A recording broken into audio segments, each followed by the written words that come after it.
In today's video, I'm going to teach you how to disable Copilot in Outlook. Whether you're looking to streamline your email experience or simply prefer to handle tasks manually, turning off Copilot can be a straightforward process. Let's walk through the steps together. First, you'll want to open Outlook on your computer. This is the foundation from where we'll begin our journey. Once you've got Outlook open, take a moment to familiarize yourself with the layout if you're not already comfortable with it. Understanding where everything is can help make future changes much smoother. Next, direct your attention to the top left corner of your screen and click on what's known as the File tab. This will transport you to the Backstage area of Outlook, a place where you can manage a variety of settings that control how your application functions. Think of it as the dashboard for all important settings. Now, while in the File menu, you're going to notice several options displayed on the screen.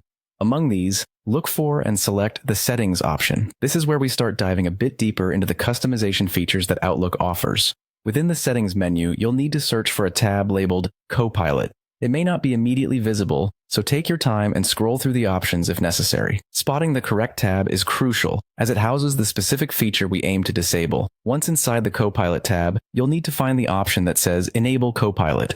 At this point, Copilot is likely turned on if you're seeing this option.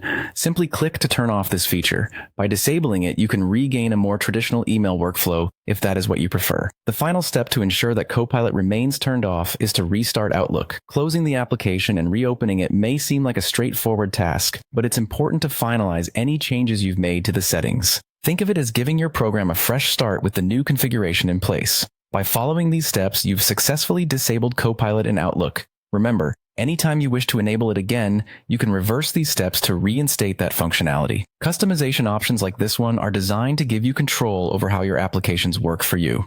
Thanks for joining me on this tutorial. If you found it helpful, consider checking out some of my other guides for additional tips and tricks to optimize your digital experiences.